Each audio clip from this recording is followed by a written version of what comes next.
साथियों को जय भीम। साथियों, आज हम जुट चुके हैं राष्ट्रीय किसान मोर्चा के अध्यक्ष से क्योंकि ये बामसेफ का औपचारिक संगठन है और बामसेफ ने 2013 से ईवीएम के खिलाफ मूवमेंट चलाया हुआ है। तो हम इनसे जानेंगे सर, ये पूरा का पूरा जो आंदोलन है, अब जो आंदोलन आप देख रहे हो, कहीं ना कहीं इसका जिम्मेवार ईवीएम नहीं है? पहले मैं आप सभी लोगों को क्रांतिकारी अभिवादन, जय मूल निवासी, जय किसान, जय भारत, जय जवान, जय संविधान से कहा, क्योंकि हमारा देश ये मूल निवासियों का देश है। और मैं ये कैडर बेस और कैडर बेस संगठन, और जो हमारा दुश्मन है वो कैडराइट तो हम, मगर उनकी भूमि विदेशी है।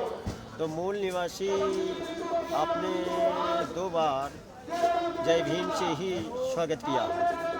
तो मैंने पहले भी बता दिया है कि भारत को अगर इंडिया डेट इज भारत बाबा साहब ने लिखा था, इंडिया डेट इज भारत, तो हमारे लोगों को आदत लग गई है हिंदुस्तान कहने का।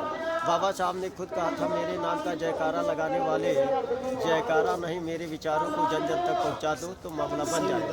तो कुछ लोग जय भीम जय भीम कहने वाला बड़ा संगठन चलता है आरएसएस के माध्यम से, वो है भीम आर्मी, जय जय जय जय जय भीम, वो भी करते हैं। तो हम अपने जितने भी हमारे मूल निवासी भारतीय हैं, जो भारतीय है, जिन्हें अपने को भारतीय होने का फक्र है, उनसे मेरी विनती है कि अभिवादन में जय मूल निवासी केवल कहना, जिस दिन 85% में से 10% लोग जय भीम की जगह पर मूल जय मूल निवासी बोलना शुरू कर देंगे, फतेह हो जाएगा। और ईवीएम मशीन बहुत बड़ी साजिश है, दुश्मनों का षड्यंत्र है। बाबा साहब अम्बेडकर के ड्राफ्टिंग को, बाबा साहब के जीते जी जो 24-25 अप्रैल 1948 का हमने जिक्र किया था आर्यल चंदापुरी का, बाबा साहब ने अंतिम अधिवेशन किया था शेड्यूल कार्ड फेडरेशन का लखनऊ में। और उस अधिवेशन में आर्यल चंदापुरी बिहार से आए थे। उन्होंने कहा, बाबा साहब अम्बेडकर, ये ओबीसी नेतृत्व विहीन है, इसका भी नेतृत्व आपको करना चाहिए। बाबा साहब को समझ में आ गया कि अगर हम ओबीसी हमारे साथ जुड़ गए तो बहुत बड़ा माहौल खड़ा हो जाएगा दुश्मनों को नाच करने के लिए। तो बाबा साहब को समझ में आ गया। दूसरे दिन अब मंच पर गए, ये शिष्टमंडल दल को भी अपने साथ ले गए थे और मंच पर अपनी स्पीच के समय कहे थे कि जिस दिन ओबीसी SC ST OBC रोटी बेटी का संबंध करे या ना करे, लेकिन पॉलिटिकल प्लेटफार्म पर, राजनीतिक मंच पर एक साथ आ जाएगा तो गोविंद वल्लभ पंत, ये सूबे का सबसे बड़े सूबे का जो मुख्यमंत्री है, वो भी चीफ गेस्ट थे। ये जूते का फीता खोलने में गर्व और गौरव महसूस कर रहे थे। बाबा साहब समझ लिए। तो उसी दिन से तो बाबा साहब SC ST OBC माइनॉरिटी का मजबूत प्लेटफार्म तैयार करने लगे। और बाबा साहब अम्बेडकर ने पॉलिटिकल मंच भी SC ST OBC का ड्राफ्टिंग भी कर लिए थे। अब वो ड्राफ्टिंग करने के बाद दुश्मनों को पता चला, इसलिए उन्हें षड्यंत्र के तहत उनकी हत्या भी करवा दिया। लेकिन वो ड्राफ्टिंग अपनी उनके अनुयायियों को मिला।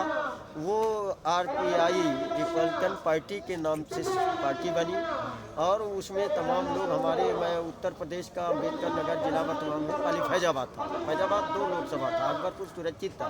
वहाँ से रामजी राम हाथी चुराची से भी रिपब्लिकन पार्टी से जीते थे। तो तमाम लोग पंजाब में भी निकले हर जगह, लेकिन इसका पूरा प्रभाव पड़ने लगा तो ब्राह्मण इसमें घुसपैठ कर गए। और मान्यवर काशी राम साहब का उदय होता है। मान्यवर काशी राम साहब ने इस पार्टी के रहते हुए भी ब्राह्मणों के घुसपैठ की वजह से कि नाश हो गया। बाबा साहब ने बताया था, सांप नेवला एक साथ नहीं चलेगा दोस्ती, शेर और बकरी का दोस्ती नहीं चलेगा, चूहे बिल्ली का नहीं चलेगा, चींटी हाथी का, मगर वर्तमान में चल रहा है। तो मान्यवर काशीराम भी ये इस पर ध्यान दिए, समझ में आया तो उन्होंने अपना बामसेफ नाम का संगठन सामाजिक बनाए। फिर सामाजिक से एक लड़ने भिड़ने वाला DS4 नाम का संगठन बनाया 81 में। 78 में बर्ताव बाम से 81 में DS4 दलित शोषित समाज संघर्ष समिति, और इसके साथ लाखों के बीच में उन्होंने मंच पर एक नारा दिया था, वोट हमारा रात तुम्हारा नहीं चलेगा। इसी का काउंटर प्लान इंदिरा गांधी उस समय कूटनीतिक थी, बहुत ही बुद्धिजीवी महिला थी और चेयरपर्सन थी कांग्रेस का, कई बार प्रधानमंत्री रह चुकी थी पंडित जवाहरलाल नेहरू के जाने के बाद। तो इसने काउंटर प्लान बनाया। 1980 के पहले ही दुनिया के विकसित देशों ने EVM मशीन का आविष्कार किया था और उस मशीन का बाइकाट और बहिष्कार और प्रतिबंध सुप्रीम कोर्ट के लोगों ने बुद्धिजीवियों के सामने घुटना टेक करके प्रतिबंध लगा दिया था। और इंदिरा ने कहा यहाँ के लोगों को तो हमारे पूर्वज जानकार होने नहीं दिए, समझदार दूर की बात है, ज्ञानवान बुद्धिमान और विवेकवान और ये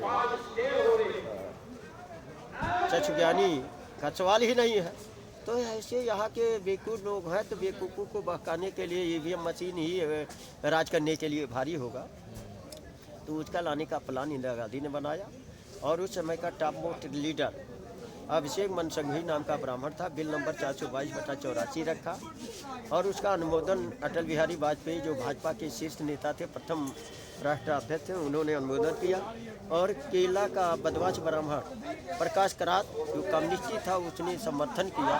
तो ये 420 ने 420 करने के लिए, सत्ता हासिल करने के लिए 420 नाम की EVM मशीन लाया और इस EVM मशीन का धज्जी भी 420 लोगों ने ही इसका धज्जी भी उड़ाया। और 420 में नंबर 1 का इस समय का राज्यसभा का गधा सांसद है, राज्यसभा का गधा सांसद है, उसका नाम है सुब्रमण्यम स्वामी। उसने 2004 में कांग्रेस की तीसरी अंक से EVM मशीन के साथ 9 में भी जीती, उसने पर्दाफाश कर दिया। और पर्दाफाश का जब रिपीटिशन भी किया दिल्ली हाई कोर्ट में, खारिज हुआ, सुप्रीम कोर्ट भी गया और सुप्रीम कोर्ट में 8 अक्टूबर 2013 को फैसला आया और इस फैसले में 32 पैरे का था और उसमें कहा गया था कि वाद विवाद पर कोई होगा तो पर्ची जो निकलेगी वीवीपैट जोड़ी जाएगी तो उसके मिलान पर ही आउट होगा रिजल्ट। तो मगर वीवीपैट में तो लगाई नहीं गई। सुप्रीम कोर्ट का आदेश का उल्लंघन भी इन्हीं हरामखोरों ने किया है। चुनाव आयोग का जो इलेक्शन कमीशन का आला है, वीवीपैट की लड़ाई भी वो हरामखोरों ने भी सुप्रीम कोर्ट के आदेश को, और सुप्रीम कोर्ट सबसे बदमाश है, इन बदमाशों की नानी है। सुप्रीम कोर्ट में बैठे हुए सर्वोच्च बदमाश ने अपने आदेश का अमल नहीं कराया, बल्कि अबोध बालिका बन करके ये अडानी अंबानी के रखेल जो पॉलिटिकल पार्टियां के शीर्ष नेता हैं, ये हरामखोरों को गोद में भी बैठ गई, मीडिया भी बैठ गई सारे, तो अमल नहीं हुआ। और इसके लिए तो भवन मिश्राम साहब ने कंटेम्प्ट ऑफ कोर्ट किया, जिसका रिजल्ट 24 अप्रैल 2017 में आया। रिजल्ट आते ही इसको इधर उधर करने का मामला, ये जो कांग्रेस है बड़ी ही शातिर है, कांग्रेस की दलों के सहयोगियों के साथ फिर सुप्रीम कोर्ट जाती है। कंटेम्प्ट ऑफ कोर्ट के पहले का 8 अक्टूबर 2013 का जो रिजल्ट आया उसमें सीधे मैनुअल काउंटिंग यानी 100% पर्ची का मिलान है। ये लोगों ने कहा नहीं 50% मिलान होना चाहिए, समझ रहे हो। तो जब ये केस कांग्रेस की दलों को लेकर जाती है तो मैं बता देना चाहता हूँ कि फिर दूसरा उसने फैसला दिया। एक तो 8 अक्टूबर 2013, 24 अप्रैल 2017, उसके बाद का फैसला जो आया वीवीपैट जोड़ने के लिए, जो मोदी जी ने 3,567 करोड़ रुपया देकर वीवीपैट जोड़वाने का, उस पर कांग्रेस के गठबंधन के लोग जब गए, सहयोगी लोग गए, तो वही सुप्रीम कोर्ट अपने आदेश का 8 अक्टूबर 2013 के आदेश से मुकर गया। उसने कहा एक लोकसभा में जो विधानसभा होता है, विधानसभा में जितने बूथ होते हैं, सारे बूथों में से 5 बूथों का पर्चे का मिलान होगा, जो वीवीपैट से निकलेगी पर्चियों का मिलान करके रिजल्ट डिक्लेयर किया जाएगा 19 में। मगर ये हरामखोर सुप्रीम कोर्ट के आदेश का अमल खुद नहीं कराता है। मीडिया गोदी इस पर बोलती रही है, उटांग पुटांग दिखाती है, खबरें छापती है, दिखाती भी है। तो ये षड्यंत्र में ईवीएम मशीन भी प्राण है इनका। जैसे तोते का जान पिंजड़े में, तो ये यूपीए एनडीए कांग्रेस भाजपा इनके दलाल भरुए पाट चल, यानी पूना पैठ के जितने भी दलाल भरुए पैदा हुए, गांधी जी के थोपे गई पूना पैठ, जितने भी दलाल भरुए नेता पैदा हुए, जाति वाले, क्षेत्रीय वाले या यूपीए एनडीए के हलवाही करने वाले, कांग्रेस भाजपा के हलवाही जो हरामखोर हैं, चाहे एससी को हो, चाहे एसटी को हो, चाहे माइनॉरिटी के हो, चाहे किसी धर्म मजहब को मानने वाले आड़ में हो, ऐसे सारे लोग ही गुलाम के गुलाम है। राजनीतिक हलवा ये लोग तो बोलेंगे नहीं।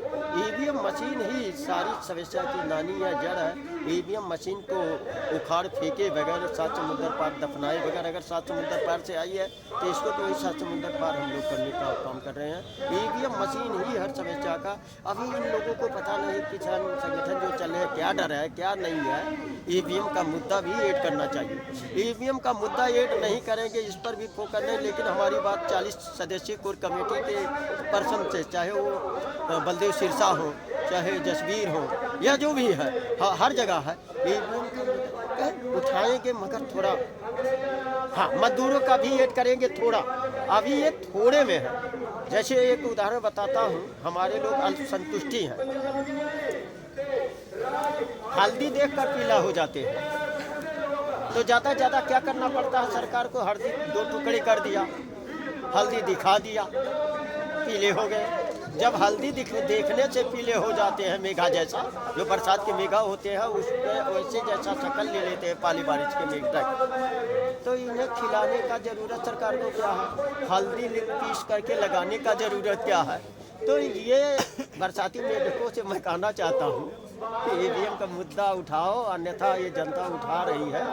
ये बामसेप का आपसू संगठन 20 जनवरी 2015 से ईवीएम की अर्जी भी निकाली। ईवीएम पर पंजाब कोर्ट जी का रिकमेंडेशन सामने किया और हम लोग बराबर इस मुद्दे को, किसान बचाओ देश बचाओ ईवीएम भंडाफोड़, जो ये आंदोलन, ये इसका श्री गणेश ने बीजारोपण ही नहीं कर पाया था, वो प्लान में था। क्योंकि प्राइवेटाइजेशन का प्लान 1990-91 से इन हरामखोरों का है, शासक जालिमों का है। तो प्राइवेटाइजेशन का जो अंडा था वो बच्चा निकल आया है, विस्तार हो रहा है। तो ईवीएम मशीन की देन है। ईवीएम मशीन नहीं हटेगा। अभी ईवीएम का मुद्दा जोर पकड़ा दे तो जैसे लाला केजरीवाल दिल्ली में मुख्यमंत्री बन गए थे, 3 दिन धरना प्रदर्शन, चुनाव आयोग कार्यालय के सामने 3 दिन धरना प्रदर्शन किए, मुख्यमंत्री बन गए। अभी ये लोग, इन्हें सद्बुद्धि आ जाए, ईवीएम का मुद्दा भी ऐड कर ले इस मुद्दे में। अभी इसमें सफाया हो जाएगा। अभी तुरंत ये तीनों काला कानून नहीं, 4 काला कानून वापस ले लिया जाएगा। मगर इन लोगों को पता नहीं कौन सलाह दे रहा, कौन गाइड कर। मुझे लगता है कहीं न कहीं इसमें जो 2500 वर्ष से हमारे लोगों को पीड़ा दे रहे हैं, इस आंदोलन में शामिल है। वो जो यूरेशियन विदेशी ब्राह्मण नाम का है, यूपीए एनडीए या साथ नेशनल स्तर की पार्टियां हैं, साथ ओबीसी क्षत्रियों का एक भी पार्टी नेशनल स्तर की नहीं है। तो ओबीसी का कैसे रहेगा? ओबीसी का एक एससी एसटी ओबीसी माइनॉरिटी के प्लेटफॉर्म पर एक बहुजन समाज पार्टी बनी, वो भी भीतर चली गई। जब उसमें भीतर घुस गए सतीश चंद्र मिश्रा जैसे ध्वस्त करने वाले, तो वो भी तो खत्म हो गई है, खत्म हो गई। तो लगता है इस आंदोलन में भी घुसपैठिए मुझे दिखते हैं, इसलिए ईवीएम मशीन का मुद्दा नहीं ऐड हो रहा है। और साथ साथ जो मजदूरों के प्रति गंभीर कानून बनाए गए, मजदूरों का नहीं है। अभी ये जो छोटा मंच है मेरे सामने, मेरे कैंप के, ये किसान मजदूरों का मुद्दा उठाए तो वो लोग भी अब किसान मजदूर बोलने लगे, किसान मजदूर। मगर अभी उनका जो ड्राफ्टिंग कमेटी है वो किसान एकता मोर्चा के नाम से है। और ये होना चाहिए किसान मजदूर एकता फोरम, किसान मजदूर महिला युवा उपभोक्ता फोरम होना चाहिए, किसान मजदूर महिला युवा फोरम। अगर इसका रूप दे दिया जाए और सारे मुद्दे ऐड कर लिए जाए और ईवीएम मशीन को एक साथ दफनाने का ऐड कर लिया जाए, तो हमें लगता है कि 5 मिनट नहीं लगेगा, वहाँ पर लेंगे। राम सुरेश वर्मा, राष्ट्रीय अध्यक्ष, राष्ट्रीय किसान मोर्चा, नहीं शिबू बॉर्डर से।